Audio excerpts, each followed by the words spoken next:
हाथ कनक पिचकारी, कृष्ण के हाथ कनक पिचकारी, राधा के हाथ कमोरी रे रसिया, राधा के हाथ कमोरी रे रसिया, आज बिरज में होरी रे रसिया, आज बिरज में होरी रे रसिया, होरी रे रसिया, बंदरी रे रसिया, होरी रे रसिया, बंदरी रे रसिया, आज बिरज में होरी रे रसिया, कौन गाँव के कुंवर कन्हैया, कौन गाँव के कुंवर कन्हैया, कौन गाँव की राजा गौरी रे रसिया, कौन गाँव की राजा गौरी रे रसिया, आज बिरज में होली रे रसिया, आज बिरज में होली रे रसिया, नंद गाँव के कुंवर कन्हैया, नंद गाँव के कुंवर कन्हैया, बरसाने की राधा गौरी रे रसिया, बरसाने की राधा गौरी रे रसिया, आज बिरज में होली। बाकी बिहारी लाल की। देखिए मैं ज्यादा समय नहीं लूंगा, 1 मिनट से कम समय लूंगा आपका। मुझे पता है आपको बहुत दूर तक जाना होगा, लेकिन जब तक स्थान पे आके थोड़ा चरणों का दर्शन नहीं करें यात्रा पूर्ण नहीं होती, चाहे आप कथा कहीं सुन ले। ऐसे कथा तो आप घर पे बैठे YouTube पे भी सुन सकते हैं, पूरा हो जाएगा।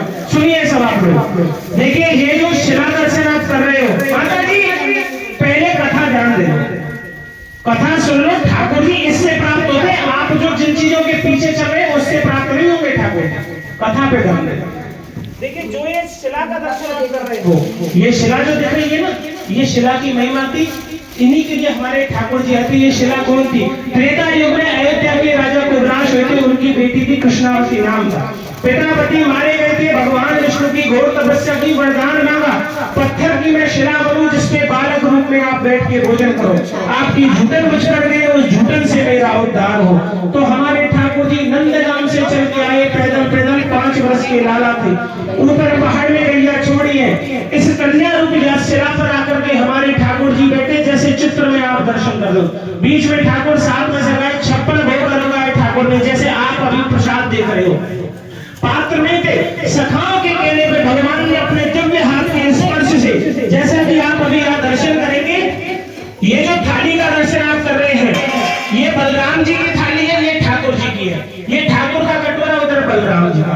और ये शिला देख रहे हैं, इस शिला पर बैठकर हमारे ठाकुर ने भोजन करके जैसे ही अपनी झूठन गिराई है, झूठन के गिरने से उसी समय इस राजा की बेटी का उद्धार हुआ। कहते हैं जो कोई वैष्णव या जो कोई पत्नी अपने पति का मन में नाम स्मरण करके, अपना नाम अपना गोत्र साथ बोलकर, जो कोई इस कन्या रूपी शिला को स्पर्श करता है, पूजन दर्शन करता है, कन्या रूपी शिला का कोई श्रृंगार करता है, कन्या के कन्या दान निमित्त भाव से, जैसी हमारी श्री जी आपको भाव दे, उस भाव से मुट्ठी बंद करके जो कोई इनका श्रृंगार करता है, श्रृंगार की कोई सेवा करता है, ऐसी मान्यता है कि अखंड सौभाग्य की प्राप्ति होती है। और ठाकुर जी के नक्शे पात्रों में जो कोई अपने बच्चों के नाम से ठाकुर को बाल भोग की सेवा करता है, बाल भोग लगाता है, उनकी संतान के जीवन में कभी भी सुख शांति समाप्त नहीं होती। सुख शांति समृद्धि सदा उनके घर में वास करती है, उनके घर में कभी भोग प्रसाद की कमी नहीं होती। तो अपना नाम गोत्र बोलकर शिला का दर्शन करो, स्पर्श करो, श्रृंगार निमित्त जो सेवा बने,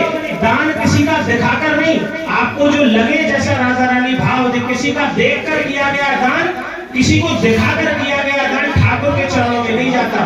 समझ में रखना इस बात को।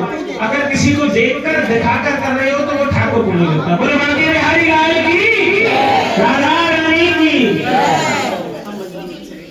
हमने तो बहुत बोला था।